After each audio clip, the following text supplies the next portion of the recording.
우리 한 목소리로 합독하도록 하겠습니다. 시작. 이스라엘 자손에게 말하여 이르라.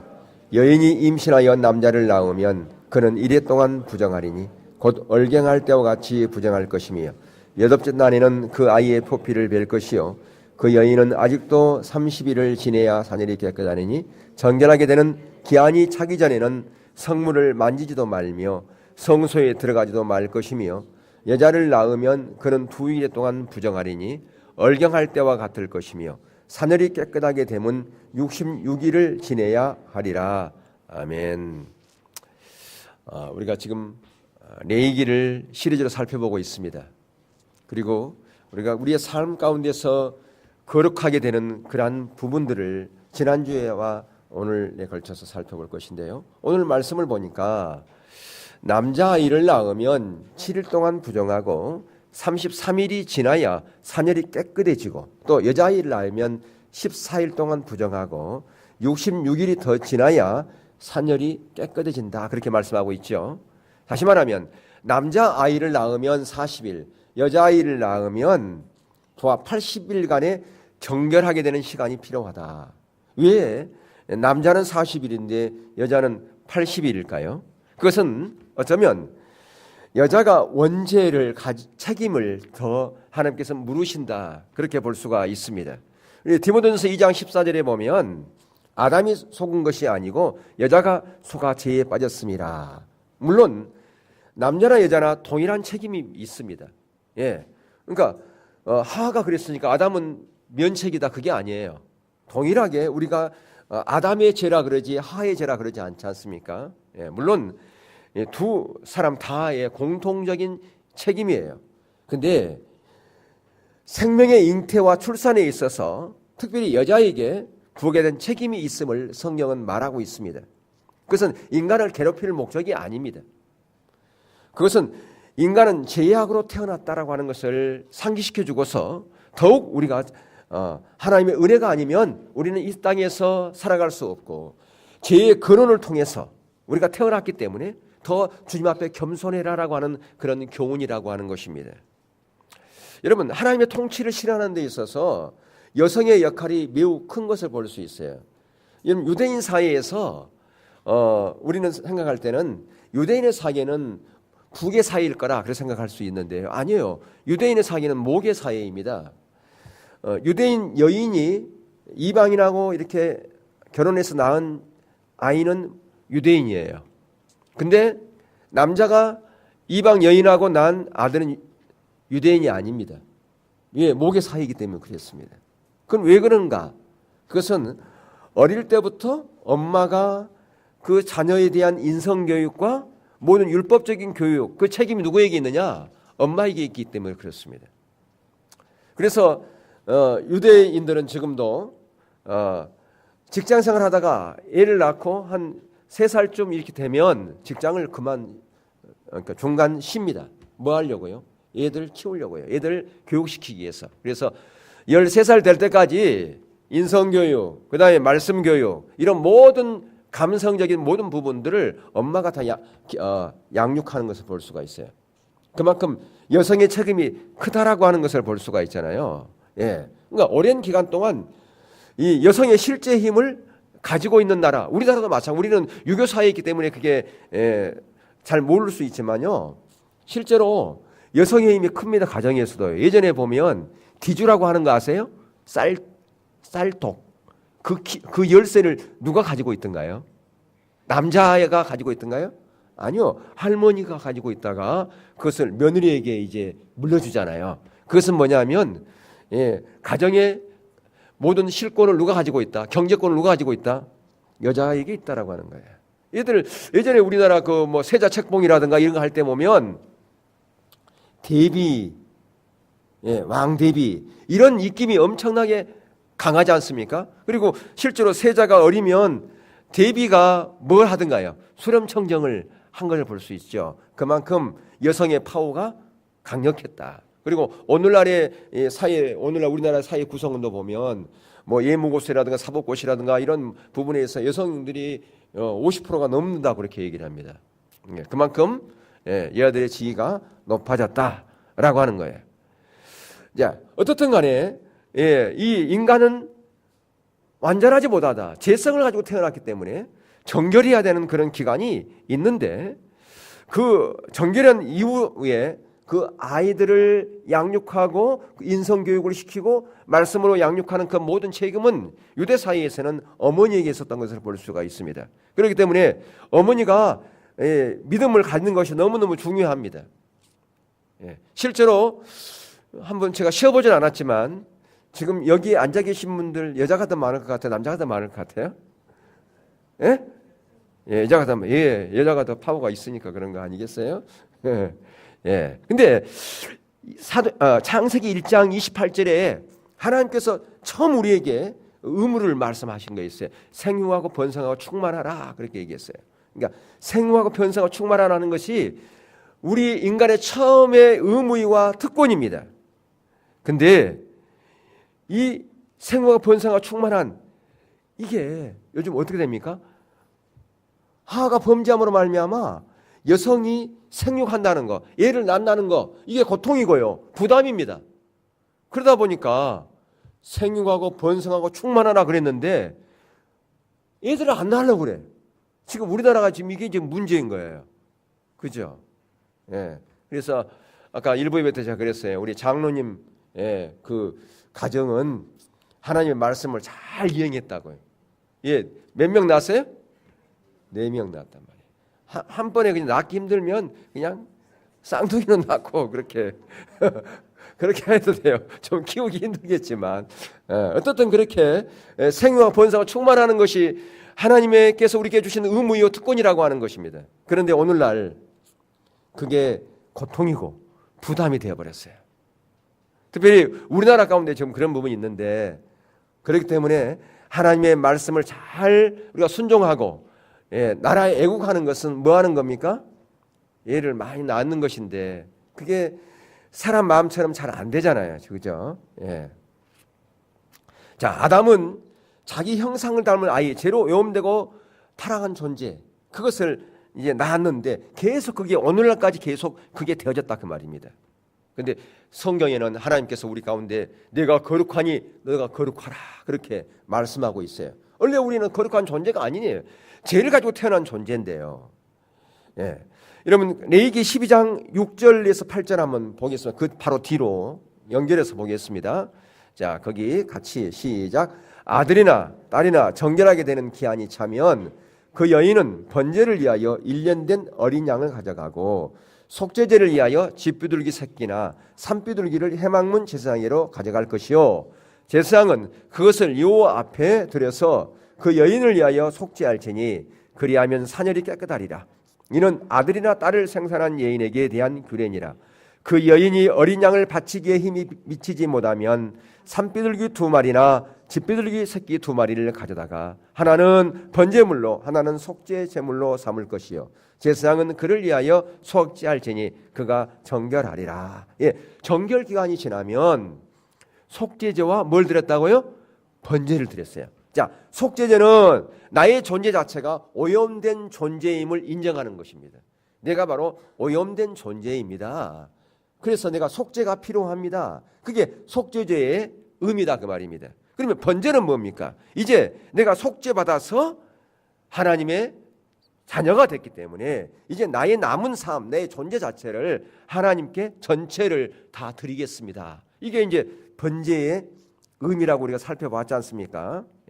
그래서 이렇게 죄인으로 태어난 그 인간이 정결 기간이 지나면 속죄제와 번제를 드림으로 말미암아 하나님께 구별되었다라고 하는 것을 볼 수가 있어요. 여러분, 새가 알에서 깨어나야 그가 자라서 하늘을 높이 나를 수가 있어요. 그냥 알 속에 그냥 그대로 있으면 절대로 새가 될 수 없다 그 말입니다. 우리가 우리의 거룩한 생명, 우리 안에 영생, 그것이 살아나려면 어떻게 해야 되겠습니까? 옛 생활에서부터 벗어나야 된다 그 말이에요. 여전히 옛 생활 가운데 거기에 그대로 있으면 우리는 비상할 수 없어요. 영적으로 깨어나서 높이 날아갈 수가 없다 그 말입니다. 그래서 우리가 세례를 왜 받습니까? 세례를 받는 것은 내가 이제 진정한 예수 그리스도의 구주의 그 생명으로 말미암아 거듭났다고 하는 것을 모든 사람에게 공포하는 것이죠. 그리고 더 나아가서 이제 우리는 이 생활을 청산하는, 자기가 죽는 십자가를 날마다 의지하는 삶을 살아야 되는 것이죠. 왜 날마다 십자가를 의지해야 됩니까? 우리가 연약하기 때문에, 우리가 계속 넘어질 수밖에 없는 그런 존재이기 때문에, 우리의 자원으로, 우리의 능력으로, 우리의 지혜로 살아갈 수가 없기 때문에 날마다 주님의 십자가의 능력을 의지하라 그 말입니다. 십자가를 의지하라 그 말이에요. 십자가 앞에 내가 죽는다라고 하는 것은, 자기 부인이라고 하는 것은 내가 날마다 나는 할 수 없어요.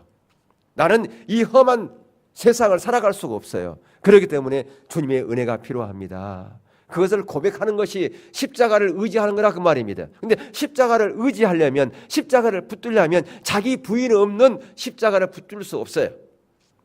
십자가 없는 부활이 없는 것처럼 자기 부인이 없는 십자가 의지가 없다 그 말입니다.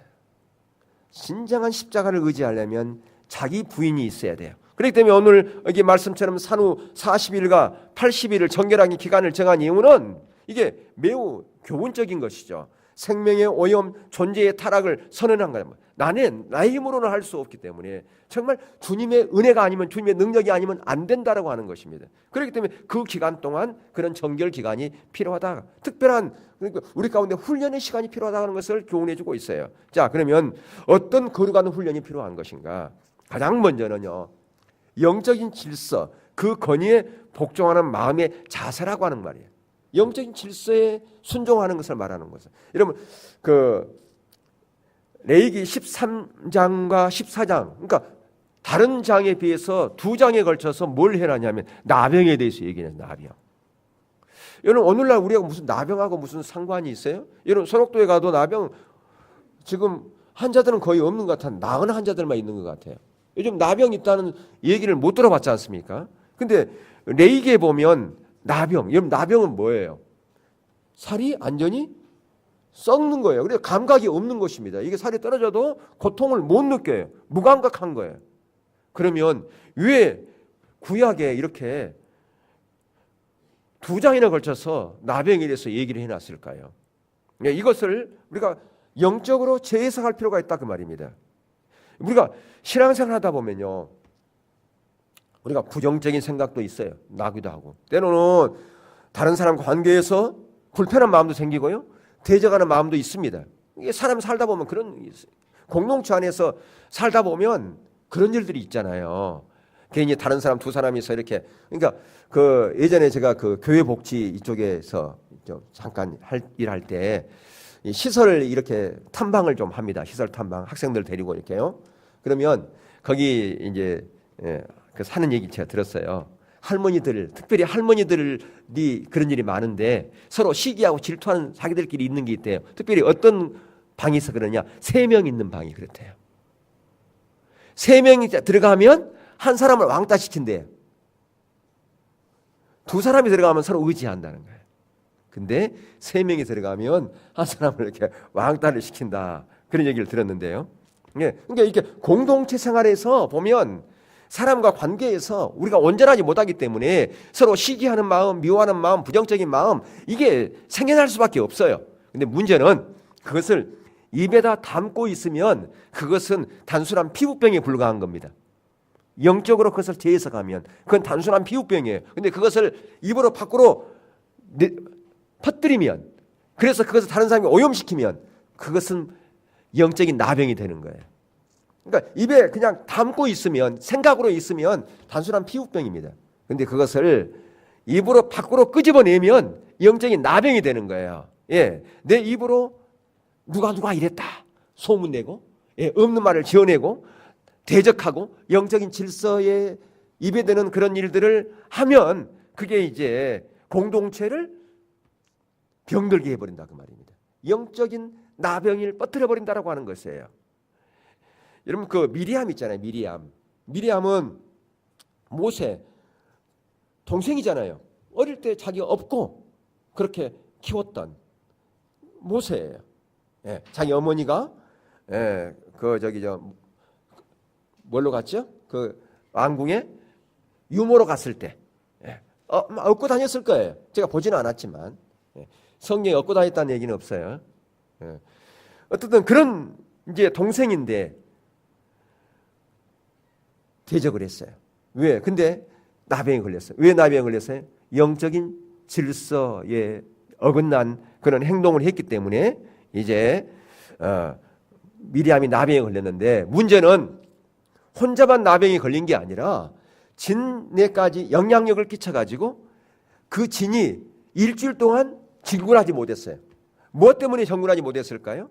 일주일 동안 뭐 했을까요? 일주일 동안 한 주간 근신하고 정결하는 기간을 가졌다 그 말입니다. 여러분, 부정적인 생각 우리가 할 수도 있어요. 엉망한 마음 있을 수 있어요.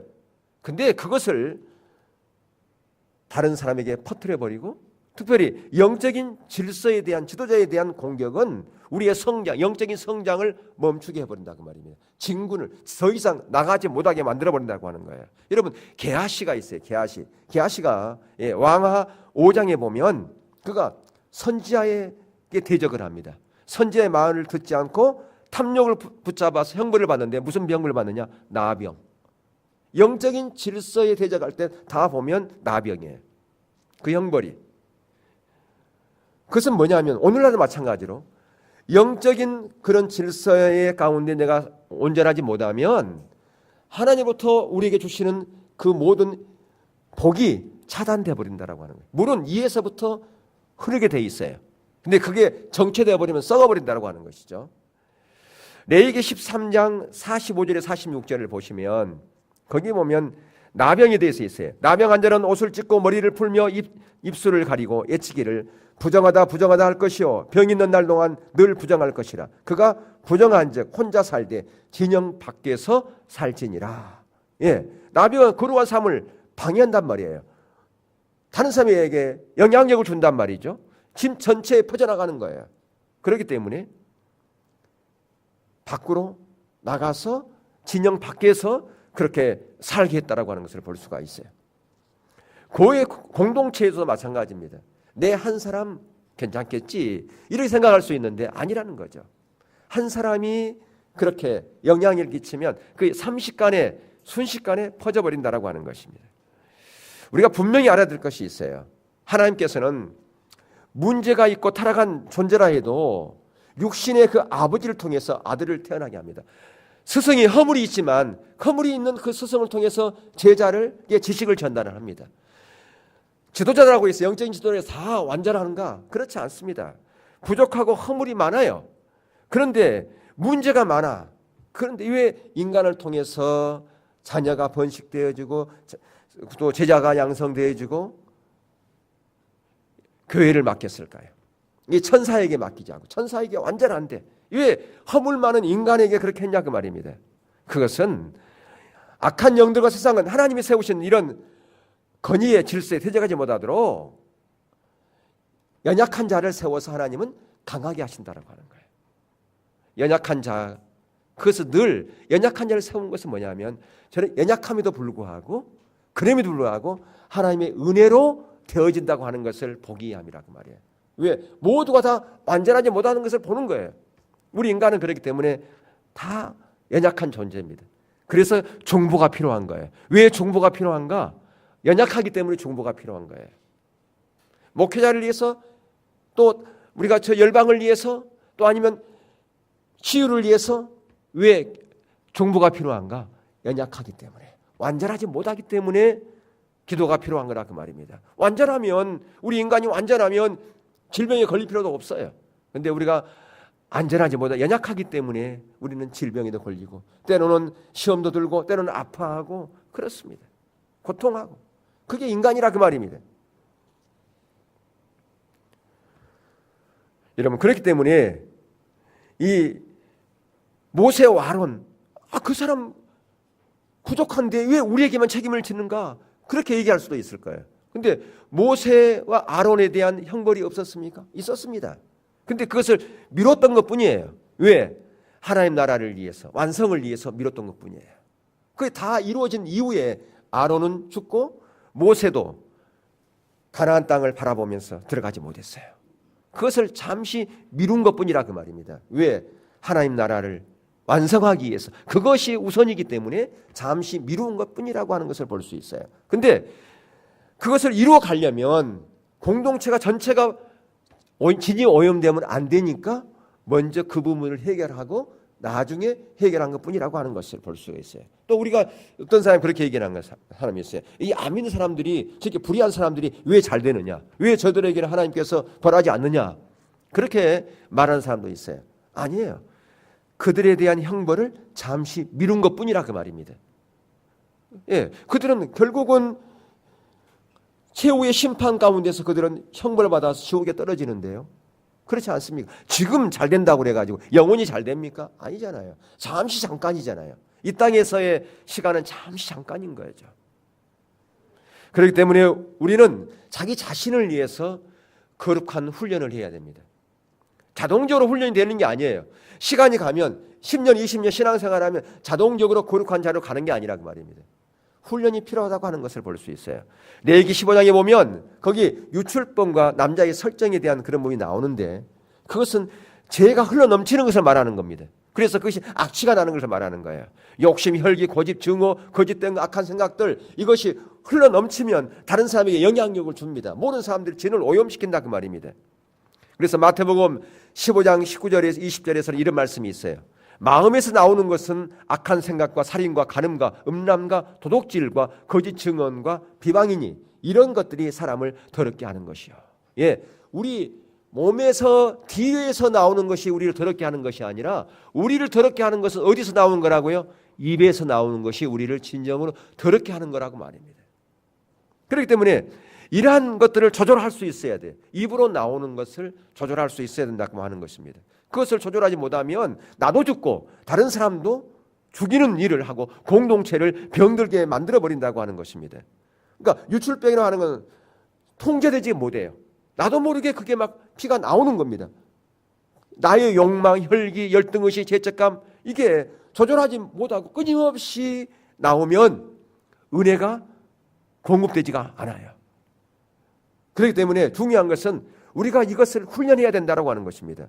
성막 오염을 지키려고 애썼던 그 레위 사람들처럼 저와 여러분은 왕 같은 제사장이에요. 다 레위인이라 그 말입니다. 그렇기 때문에 내가 성전이란 말이에요. 성막을 지키려고 그렇게 애썼던 레위인처럼 성전된 우리 몸을 지키기 위한 부단한 훈련이 필요하다고 하는 것입니다. 가장 먼저 어떤 훈련이 필요할까요? 거룩을 위한 교제의 훈련이 필요합니다. 그러니까 어떤 사람과 교제하느냐에 따라서 내가 어떤 영향력을 받느냐. 그러니까 훈련의 시작은 교제예요. 어떤 사람을 만나느냐가 훈련의 시작이라고 말입니다. 내가 정말 거룩한 훈련을 하려면 나에게 영적으로 도움이 되지 않는 그런 사람들을 만나는 것을 자제할 필요가 있어요. 어쩔 수 없이 뭐 거래처에서 만나야 되겠죠. 근데 일부러 만날 필요는 없다 그 말입니다. 내가 그런 일을 만들 필요는 없어요. 예. 그래서 거룩한 교제는 서로에게 좋은 영향력을 주는 그런 사람을 만나요. 그 사람 만나면 내가 영적으로 도움이 되고 내가 믿음에 대해서 정말 도전을 받고 그런 사람 만나야 된다 그 말이에요. 만나고 나면 마음이 불편해. 그러면 만나면 안 된단 말이에요. 영적으로 나에게 도움이 안 돼. 그러면 만나지 말아야 된다 그 말입니다. 그래서 레위기 11장에서는요. 먹어야 될 거, 먹지 말아야 될 거 그것을 얘기하고 있어요. 근데 거기서 보면 먹어야 될 것이 있고 먹지 말아야 될 것이 있잖아요. 그걸 왜 거기다 해놨을까요? 다 의미가 있는 거예요. 그게요. 예. 자, 가장 먼저 굽이 갈라지고 색인절하는 짐승을 먹으라고 그랬어요. 레위기 11장을 한번 펴서요. 레위기 11장을 한번 가보세요. 11장 2절 3절 2절 3절 시작. 모든 짐승 중 너희가 먹을 만한 생물은 이러하니 모든 짐승 중 굽이 갈라지고 쪽발이 되고 색임질하는 것은 너희가 먹되. 예, 굽이 갈라졌다고 하는 의미가 뭘까요? 구별됐다 그 말입니다. 그러니까 거룩하고 속된 것이 구별되어지고요, 선함과 악함이 구별되어지고요, 해야 할 말, 하지 않아야 될 말이 구별되어지고 분별할 줄 아는 그러한 거룩한 사람을 말하는 것이에요. 예, 그러니까 그런 사람과 만나야 돼요. 그런 사람과 교제해야 된다 그 말이에요. 책임질은 뭡니까? 예, 말씀을 반추한 대책임질한다 그 말이에요. 주일날 들은 설교 말씀을 계속 삶에서 적용해 가는 거예요. 이번에 이런 말씀을 했었지. 그걸 어떻게 내가 이 말씀을 내가 실천할까? 그거 고민하는 거죠. 계속 되새김질하는 겁니다. 말씀 묵상하는 거. 계속 그거 되새김질하는 거예요. 이 말씀 묵상하는 하나님의 은혜의 말씀, 이 삶 가운데 내가 어떻게 살아야 될까 고민하면서 어떤 일을 하려고 그러는데 이번 주에 이 부분하고 이게 지금 똑같은 상황인데요. 내가 어떻게 해야 되나? 하나님을 기쁘게 해야 되나? 사람을 기쁘게 해야 되나? 아니야. 하나님을 기쁘게 해야지. 그걸 적용하는 거라고. 그게 되새김질하는 거라고 말입니다. 이게 정말 우리의 거룩함을 훈련하는 데 필요한 거예요. 이런 사람들과 교제하면 처음에는 내가 그렇게 되지 않지만 시간이 가면 나도 그렇게 되는 거예요. 나도 되새김질하고 구별된 그런 삶의 자리로 간다고 말이에요. 그런 사람을 만나라고, 그런 사람을 교제하라고 말이에요. 그 다음에 지느러미와 비늘 있는 물고기 9절을 보세요. 9절에 한번 보면 시작. 물에 있는 모든 것 중에서 너희가 먹을 만한 것은 이것이니 강과 바다와 다른 물에 있는 모든 것 중에서 지느러미와 비늘이 있는 것은 너희가 먹되. 여러분, 지느러미가 있어야 물을 치고 올라갈 수 있어요. 역류할 수 있어요. 우리 가운데 때로는 고난이 올 수도 있어요. 어려운 환경 가운데 있을 수 있어요. 그런데 지느러미가 없으면 못 올라가. 그냥 후퇴해버려. 근데 아무리 물살이 세게 내리쳐도 지느러미가 있으면 올라갑니다. 그 회귀하는 그 뭐가 있죠? 저기 강원도에 보면 연어 보세요. 물살이 엄청 센데 팍 치고 올라가잖아요. 지느러미가 있기 때문에. 그러니까 우리 가운데 어려움이 있어도 고난이 있어도 치고 올라가야 된다 그 말입니다. 그런 믿음이 있어야 된다는, 하나님을 신뢰하는 믿음. 중간에 그냥 포기하고 나는 안 되겠다. 옛날에 좋습니다. 나는 기독교가 안 맞아. 어떤 사람은 그런 사람이 있잖아요. 예수 믿다가 예수 믿으면 어려움이, 사단이 가만두겠어요 그냥. 자기 자식 뺏기는데 가만 안 놔두죠. 해방을 놓죠. 그러니까 나는 기독교가 안 맞아. 그래가지고 다시 옛날로 돌아가는 사람도 있죠. 그냥 비늘을 보세요. 비늘은 옛날에 전쟁터에서 갑옷 입을 때 무슨 모양이든가요? 비늘 모양. 우리를 방어하는 거예요. 세상의 문화, 그것이 와도 나는 세상 문화 거부합니다. 세상의 풍조, 세상의 유행, 나는 그거 따르지 않겠습니다. 하나님의 문화, 하나님의 가치관, 그래서 나를 방어하는 거예요. 여러분, 이런 사람과 뭐 해야 돼? 교제해야 된다는 말이에요. 이런 믿음의 사람과 뭐 해야 돼? 가까이 해야 된다는 거예요. 그래야 내가 거룩한 훈련이 되는 거예요. 그냥 자동으로 되는 게 아니라 그 말입니다. 맨날 그냥 세상 사람들을 막 술 친구 만나고 세상 친구 만나고 그런 친구 맨날 친하고 지내고 그러다가 주일날만 딸랑 안 우는데 뭐 10년 가도 20년 가도 변합니까? 안 변하지. 똑같죠. 그 다음에 세 번째, 날 수 있는 날개가 있고 씨를 먹는 새를 먹으라 그랬어요. 자, 레위기 11장 13절에 보면 거기 보면 날 수 있는 날개가 있고 씨를 음식으로 먹는 새가 정결한 새다 그렇게 얘기를 했어요. 부정한 새들은 씨를 먹지 않습니다. 그럼 뭘 먹어요? 고기 먹고 죽은 사체 먹고 그런 게 독수리, 매, 까마귀, 타조, 갈매기 이런 거 있잖아요. 또 독수리 같은 맹금류 이건 아주 공격성이 강한 거예요. 야만스러워요.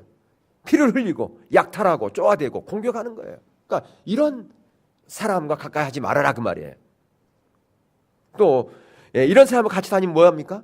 내가 다치기도 쉬워요. 내가 다쳐. 내가 피를 흘린단 말이에요. 험담하고 당짓기 좋아하고 모략 꾸미기 좋아하는 사람, 그래서 사람들을 죽이는 그런 사람들과 함께하지 말아라는 거예요.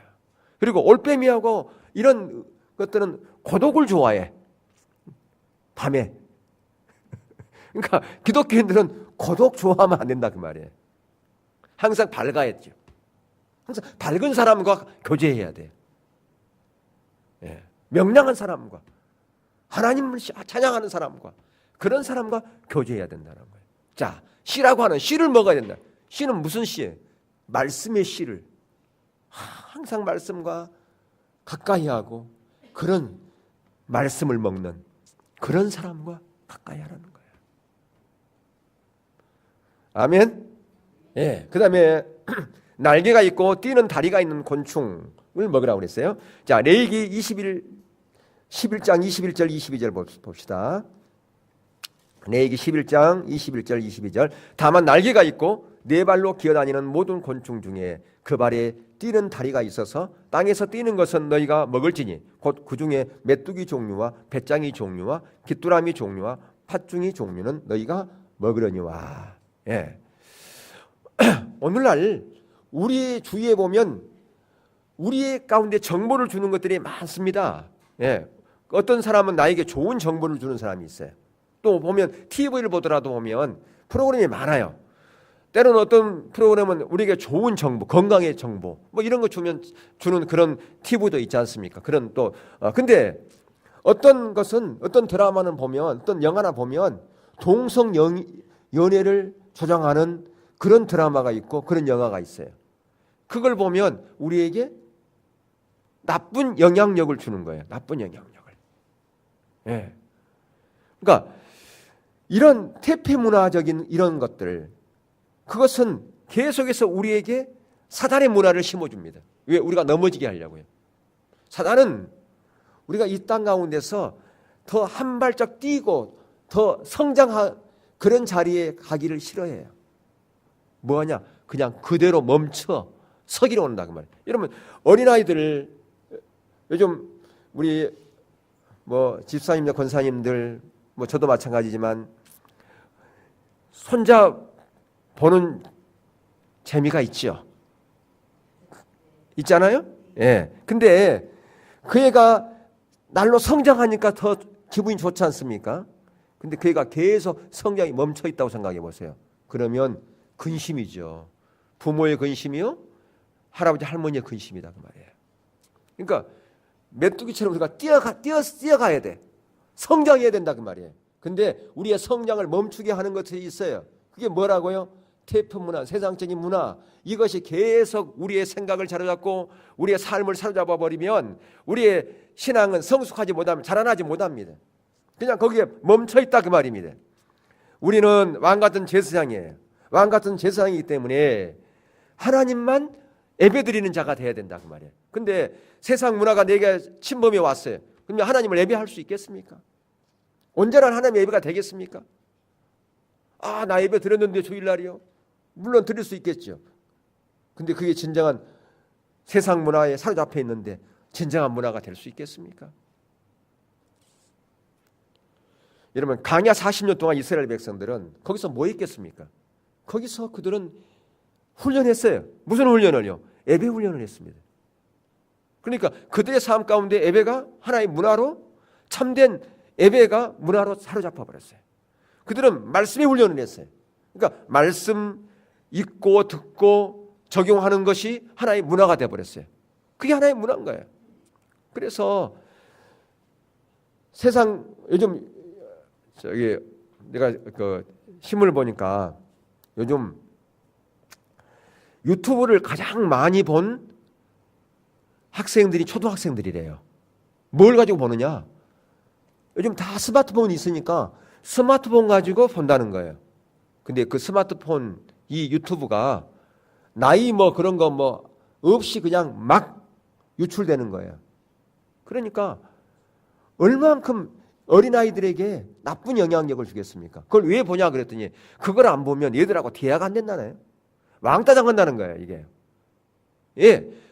그러니까 세상 문화를 모르면, 거기에 접하지 않으면 왕따를 당한다. 그 얘기 아니겠어요? 근데 우리 젊은이들 잘 들으세요. 우리는 세상 문화하고 다른 거예요. 기독교 문화와 세상 문화가 같을 수가 없어요. 당연히 달라. 너는 왜 그걸 모르니?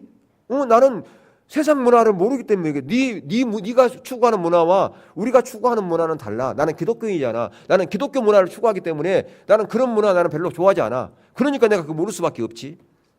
근데 그 애들하고 같이 대화하려고 세상 문화에 그런 퇴폐 문화에 빠져든다?